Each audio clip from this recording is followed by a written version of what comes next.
Hi, good morning, good afternoon, good evening, good night, wherever you are in the world.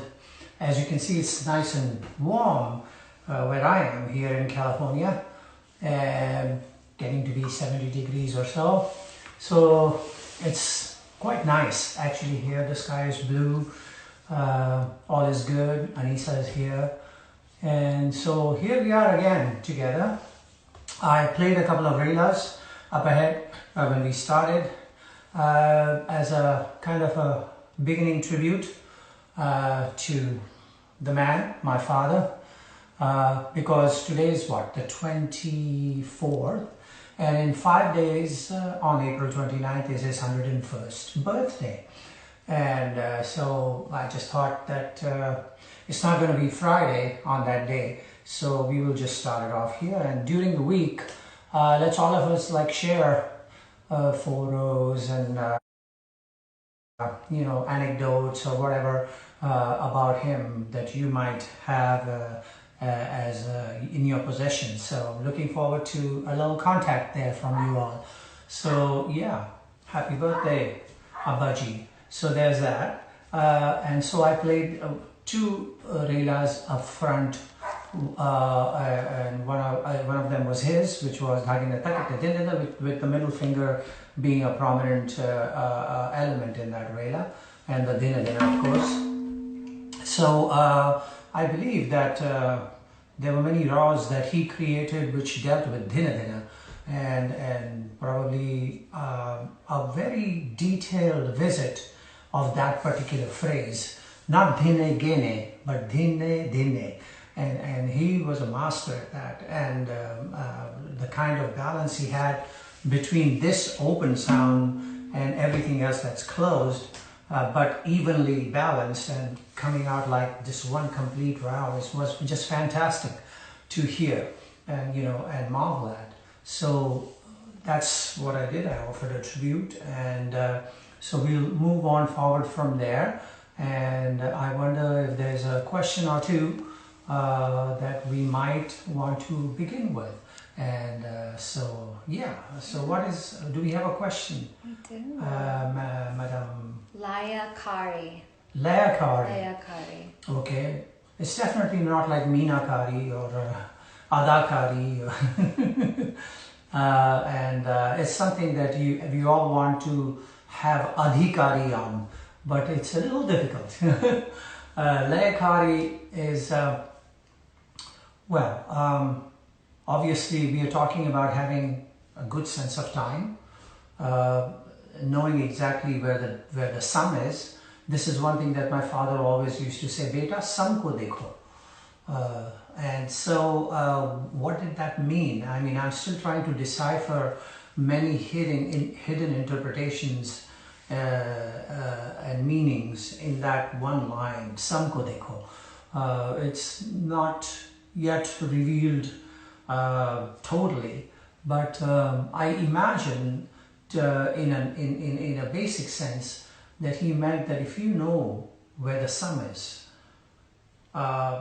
working backwards, then you already know how much distance you have to cover, and keeping that in mind, you can also then make out what the terrain is, whether it's an uphill road or whether it's a curvy road, whether it's a downhill road, or all combinations, and how you will traverse through it.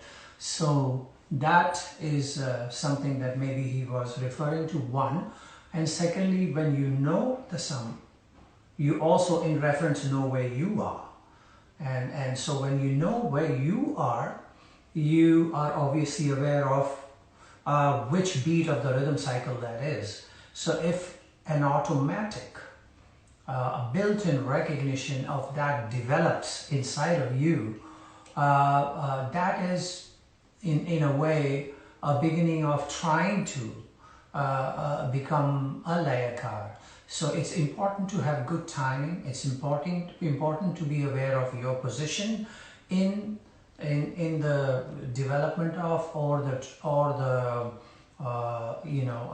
traveling of the rhythm cycle as it's laid out, and also knowing your destination and seeing on the map what that kind of road that is and how you will get there.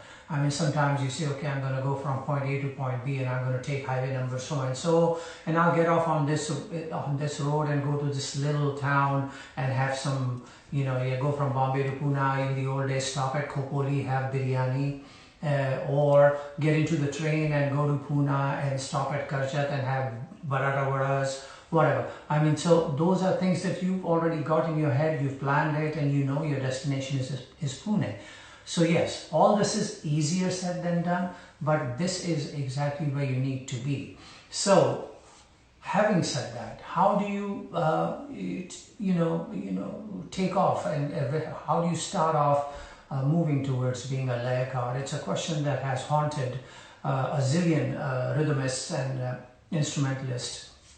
Some of it is natural born. You're able to, find your way from one point of a city to another without having a map. It's a built-in something, or some places where you've been before, you go once and you already know the way again, how to get there, even in a strange city. So these are things that sometimes you have inside of you, certain DNA that makes it possible.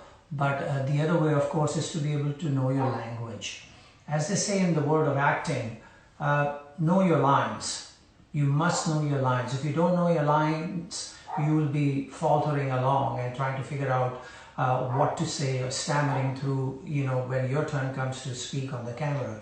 So know your lines, and that in this sense means, know your vocabulary, know the language totally, understand the combinations and permutations that you can come up with in this language. And so that helps in the sense that if you're going 13, 14, 15, 16, da, da, gina, da, gatina, da, gina, da, gatina, gina, da, da, gina, da, gatina, gina. So that's a kaida. But if you know this and you know it inside and out, you also know that da, da, gina, da, gatina, gina, tina, da, gina, tina, what do I have left to get to the downbeat, to the sum? You are already aware of that. So if this kind of development happens, you develop your laikari. Laikari is not necessarily put on the metronome and go take and play to that, or have the lera box stand on and play to that, because that will get you into a robotic system of playing. The human system is something else. When you get on the stage to play with, say, a lera player, if you're a tabla player playing a solo, the lera player will start his lera and will be very good in timing. Even then, the fact is that his tempo will waver. There's a human thing about tempo. You, as a tabla player, might be driving the tempo, going a little faster and faster. The harmony player, on the other hand, might be somebody who plays the lera more laid back and relaxed and drops the tempo slower. And then at times ebb and flow is different. Sometimes certain passage on the lera will speed up, at some point slow down, and so therefore the cycle would stretch like that. You as a tabla player have to be aware of that human component in the timekeeping. Similarly, when you are a tabla player and you're accompanying a sitar player or something, vocalist or whatever, your timing is also in question with that vocalist or sitar player or a dancer. How you're driving the tempo, or are you slowing it down, or you're keeping it straight, boom. And when it's your turn to play the utan, do you naturally speed up? All those things happen. So those are things to be considered. So there's many layers involved in being able to develop your understanding of laya. And then comes, understanding of what you've got in a matra. I think one of the things that I have learned is that I've tried to understand, and this comes not just from Indian drumming, but from Latin percussion drumming as well, or jazz drumming, is how to understand the elasticity between beat 1 and beat 2, and so on and so forth with other beats, you know. So if you're going 1 and 2 and 1 and 2 and da da din na da da, quarter notes, da da da da din na da da din na, 8 notes, da da din na da da din na da da din na, triplet, da da din na da da din na da da din na da da, 16s, and da da din na da da din na da da din na da da din na da da din na da da din na da da din na da da din na da da da din na da da da din na da da da din na da da da din na da da da din na da da da din na da da din na da da din da din na da da din da da din na da da din na da da din na da da din na da da din na da da din na da da din na da da din na. So developing the lay should not be a focus of yours to be visualized in a whole rhythm cycle. It should be visualized from 1 to 2 or 2 to 3 at the most. So what you can accomplish in those 2 beats would establish your ability to be able to compress or expand the matra. And when you have developed that ability, you have started on your way to having some understanding of Laikari. And this is a subject that can go on and on forever, but your sense of timing being solid is the most important thing. What I did when I used to practice in my younger days, that I used to turn on the radio, what do you call it, Radio Ceylon in Mumbai in the late 50s, 60s, so on. And then songs would come on of great music composers, and Lata ji singing, or Rafi Saab singing, Kishore Da, Mukesh ji, everybody. They're all singing the songs. I would play a qaida, for instance, or a rela, or a chalan, or a on a song. And then the next song would come, and I would play the same on the next song. The tempo may be different. And the way the song either slowed down or speeded up kind of gave me an idea of how the same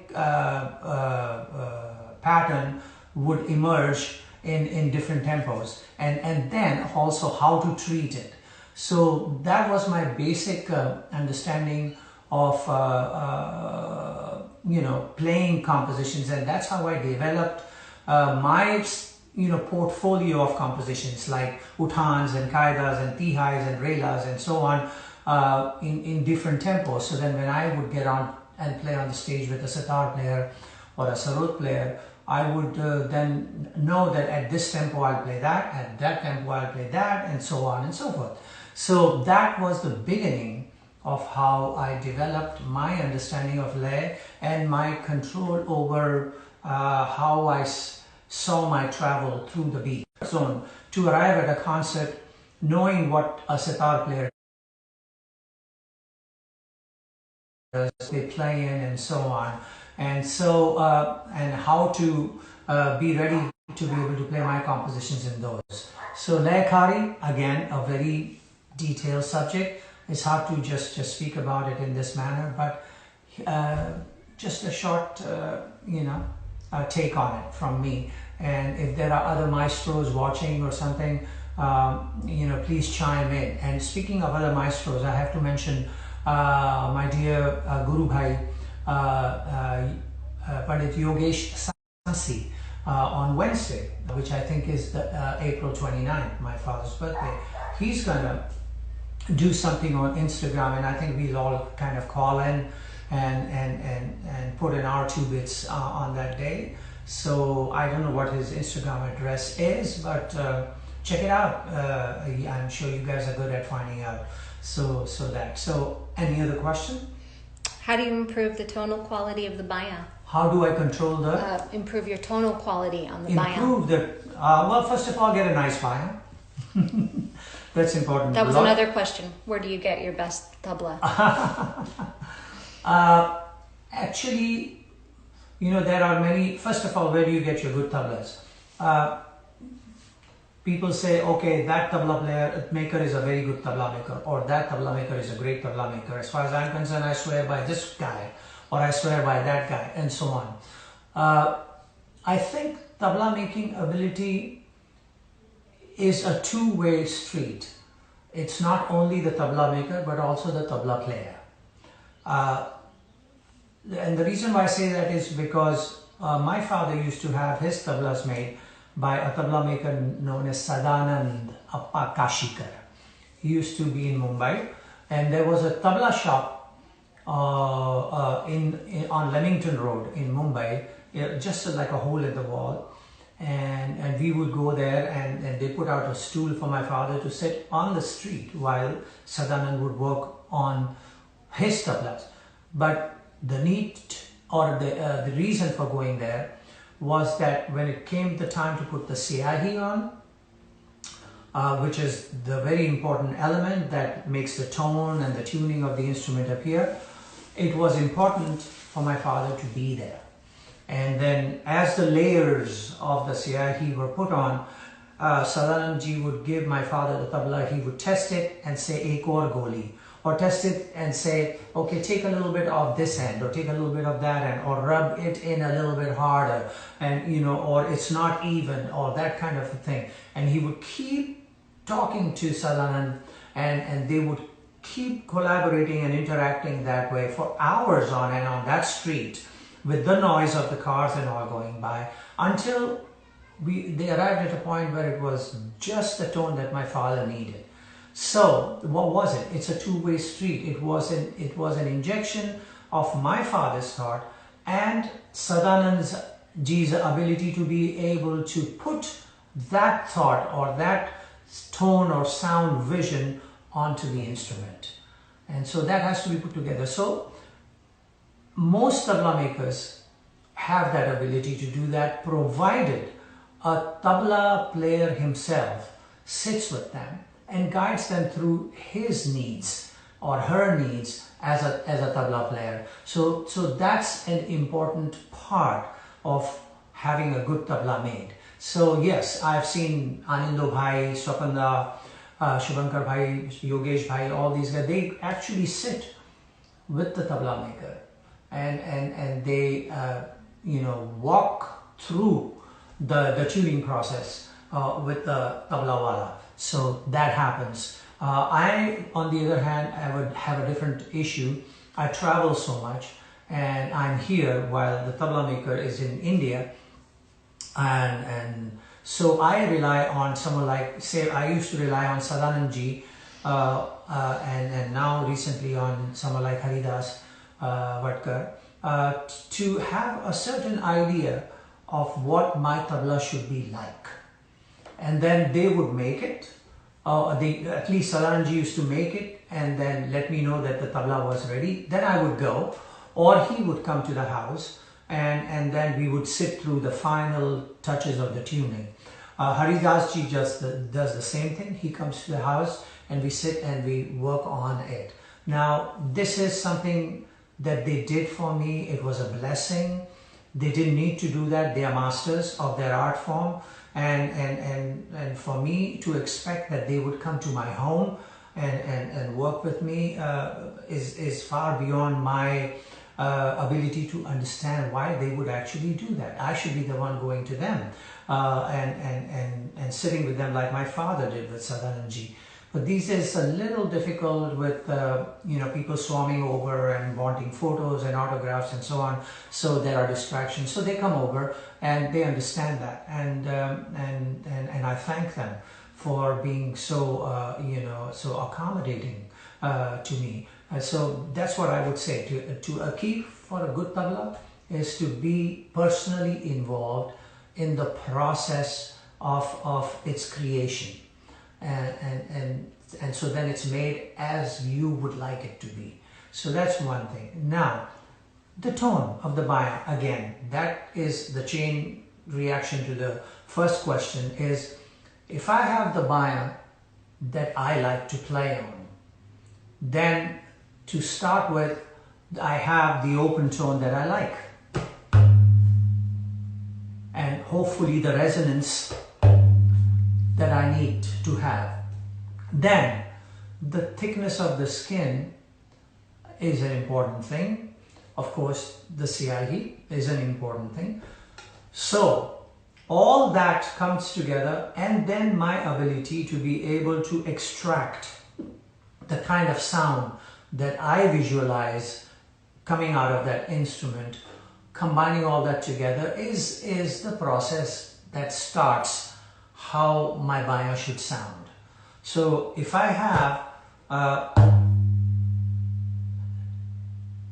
that much resonance, and when I have that much resonance, I can play with it, you know.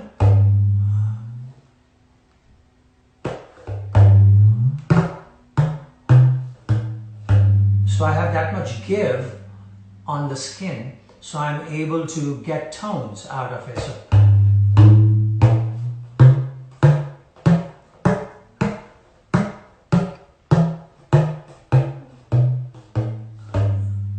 So that's my sa, and then I have the scale available to me. But to be able to get to the point of where do I want to go?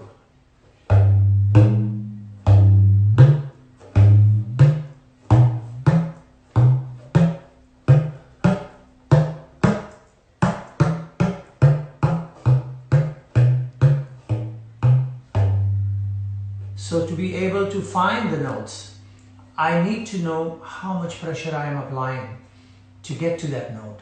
And that is something that comes from practice, from knowing. So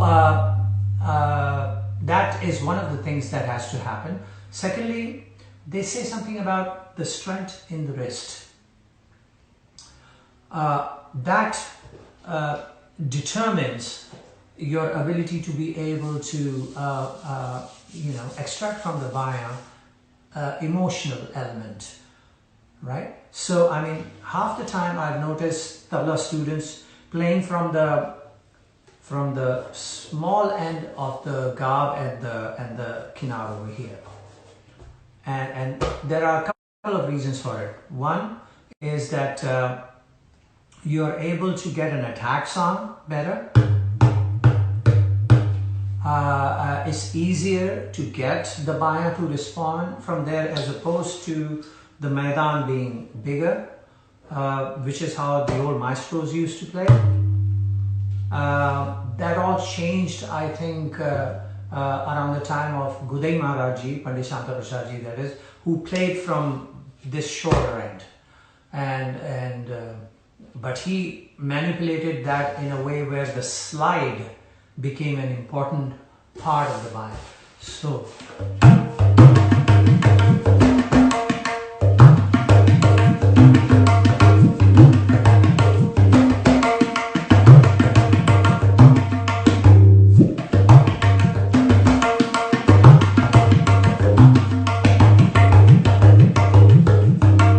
slide.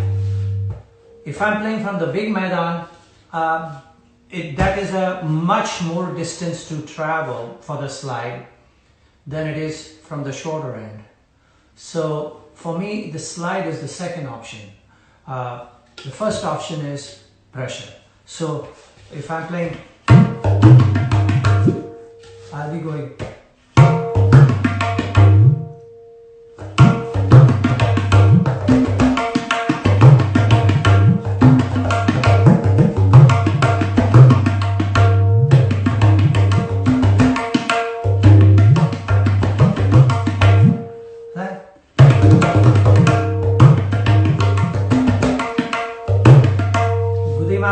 Short hand,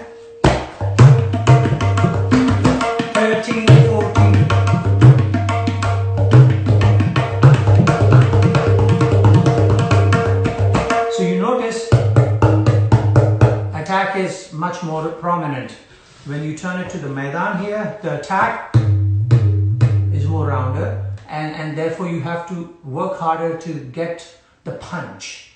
But it's a rounder sound. So if you were playing Gudai Maharaj Ji style,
how the baya is to be played. Gudai Maharaj Ji's baya was tighter. A lot of the tabla students today, they like to have a tighter baya because it responds much more. Pandit Kishan Maharaj Ji, although was another kind of a tabla player, whose baya was, he used to hit the baya very hard, very hard, very hard, to the point where it sounded like oh, oh, oh. And we used to wonder, wow, there's no resonance, how is he going to do it? But this is where his strength was. And he would press it in and get that juice out of the baya. And so that his playing was different and his baya was lower. And so on those old sound systems of India, where there was really no bass available, it sounded very impressive because the baya was already low. But you had to work hard to be able to get any sound out of it. In today's world, with the sound system so good, and the volume that you can get out of it, if the baya is very low, the sound gets muddy because it's just, and unless you have the ability to be able to dig in, a la Kishan Maharaj Ji, and extract those kind of notes out of it, it will all sound very woo, woo, woo, woo, woo. So therefore, today's tabla players like to have the baya tuned up and put a lot of sticks in and play it that way, get the resonance, and then just work with that. So myself, I like to have a baya which allows me both possibilities. That is the resonance, the give in the skin, and once I have the give in the skin, to be able to have the thickness of the siyahi just so that it makes it possible for an old man like me to be able to push hard and get tones out. Like when I used to play in the Bombay film industry, one of the things that you had to learn was how to get the punch out of the baya, because here is tabla player, across facing the tabla player is the dholak player.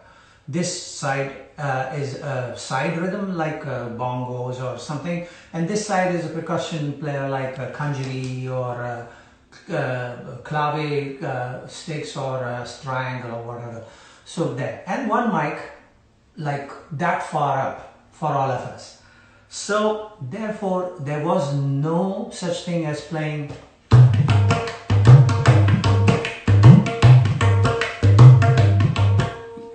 because from the sound booth, the recording engineer would say, Zakir, thoda punch chahiye, thoda punch dena, to baएं ka punch chahiye. So that means the tabla player and the dholak player had to provide the punch. It didn't come from the microphone. So they played like, you know, the dholak players and the qawwali tabla players play, which is not but. So they punch like that. So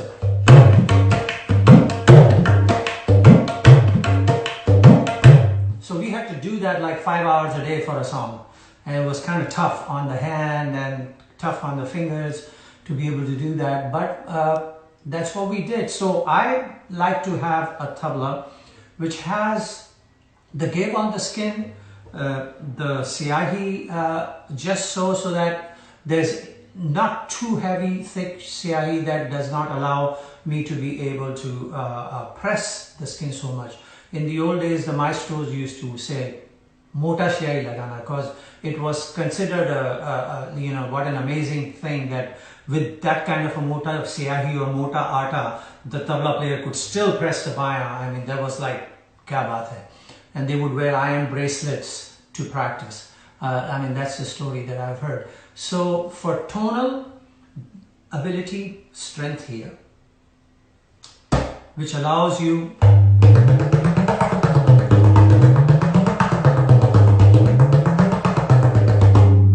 baya is new and it's a little tight. When I play more and more, I don't get to actually, you know, what I'm doing all week, very busy with the granddaughter Zora and cooking and all that. By the way, just 2-3 days ago, I made lamb keema aloo butter.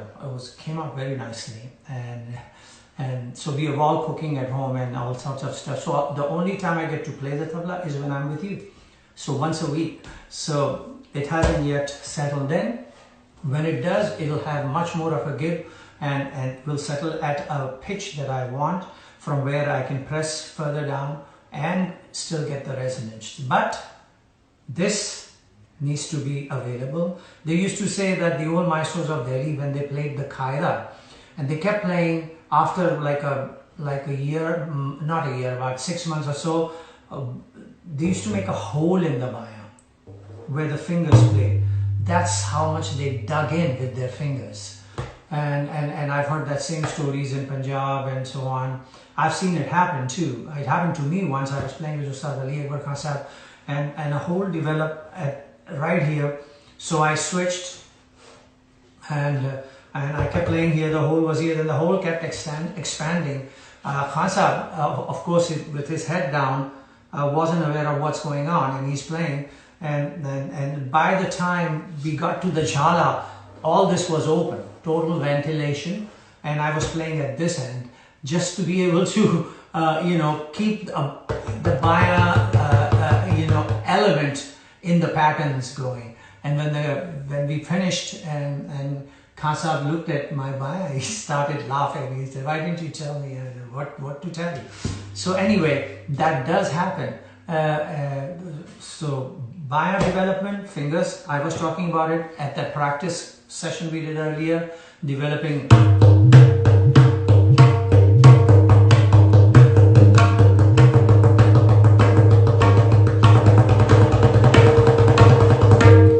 so you have to develop the baya in a way where it is an equal participant with the tabla. Then, and not just that, you see, you have to realize this tabla projects more. Tabla projects more. Baya being a bassy sound, it does not project naturally. So that projection and that balance between the two has to come from you as a tabla player. So that's important. But don't try to take an easy way out. I mean, yes, we do have the sound system and all that is there. Oh, there are bass for then I'll raise the bass a little bit, give me a little bit of high mids so that all this comes through so I can play as soft as possible. That's okay in the concept. But at least when you're doing your riyaz, dig in. Play with the resonance of the baya. Really. So 13, 14, 15, 16.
the bayan is the first story.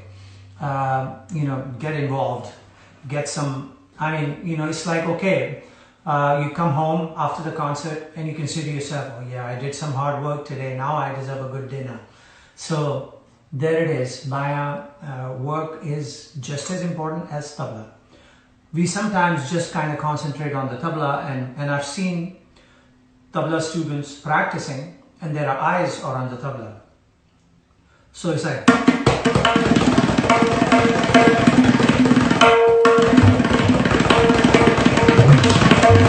watching the tabla. This guy is like, oh, secondary. Okay, he just needs to get one and that's it. No, it involves and it works, right?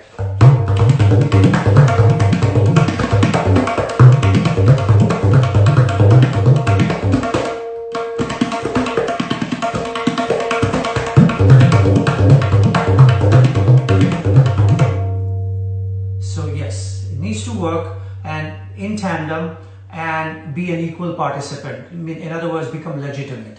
So I think that's important, to be able to get a good tone on the bayan, is to develop the strength in your wrist, the strength in your fingers, and not be shy from exerting pressure, strength and weight onto your instrument. And so keep that in mind, and keep in mind the resonance of the instrument. That's why it's important to have a good bayan which has nice resonance. If it has the resonance, then you can work with it. So you're not stuck in the low bayan zone of Pandit Kishan Maharaj Ji, or a very high bayan zone in order to be able to coax resonance out of it, but somewhere in the middle where you have enough resonance, but it requires a legitimate you know, input of strength to be able to extract the sound out of the instrument. And so it becomes what they call something like a gatte ka baj, and that's it. I remember in Mahim, where I grew up, there was a kya kehte hain isko, I mean tin ka chali meaning you know, like a low income colony where all the tin wallahs lived. These are the ones who would be beating up the pots, the tin pots, what they call kali. At the edge of that, as you entered the gate, just on the right side, Nizamuddin Khan Sahib used to live in a small little place. Now you've got 30 pots, hammer on the pots going teek, teek, teek, and the din is so loud you can hear it 5 blocks away.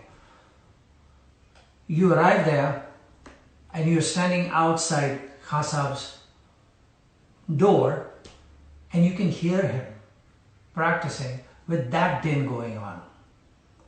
No sound system. He's just practicing in there on a basic tabla, but he had the hands to be able to do that. My father used to say that his Guru Mian Qadir Bakhsh used to make him sit in winter with the windows open in Punjab, where the temperatures dropped to 6, 5 degrees and so on, with no shirt, open body, and play, because the hands were so cold and it's so hard to play. They used to crack open. He said they used to bleed, but the whole idea was to be able to develop the strength no matter what the weather, no matter what the environment around you, and be able to be ready with a warm hand to be able to get on the tabla and fly. So that's important. Okay, now I'm going to play a little bit, and I just wanted to say that next Friday I'm going to invite my definitely much better half and a fine, incredible Kathak dancer, Tony, my wife, to join me, and we will talk about dance and tabla and see how that relationship developed, because most of my early days were spent in dance classes playing tabla in Mahim, and in other places I used to go to Sitara Devi's dance class. There was a lady who used to teach dance called Bibi Bai, whose house I used to play tabla. I used to go to Lachu Maharaj Ji's house where he taught in Dadar, and at times I even used to go to bhavans and where the dance class was there, and I would be practicing. So a lot of my time was spent there. So it would be interesting to talk to her and kind of go and visit what shaped one of the important elements that shaped my tabla playing. Okay, let's see.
Standard rela that everybody knows. This is the other one which my father used to play. It's called Kachut, how to throw your hand out for the dhire dhire.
Week or week after that, but we'll get there. But I also wanted to tell you that today, Friday, in California, Friday 5 p.m. California time, the SF Jazz Center is going to broadcast, digital or online broadcast, a concert that I did, I think 2 years ago, with the legendary bassist Dave Holland and the most incredible saxophone maestro Chris Potter. So it's a trio, it's called Cross Current Trio. And so that will be broadcast from 5 to 6 p.m. California time today, Friday, the 24th. Please dial in and watch. What we are trying to do is through these broadcasts, maybe have people put some money in the tip jar that's on the screen so that musicians who are needy in the Bay Area can be provided with some funds. So that's what we are doing. So try and join in and watch. Okay, so we'll catch up with you next Friday. Both Tony G and I will be there with you. So again, be safe, take care of yourself, wash your hands, etc., etc., and etc. See you soon.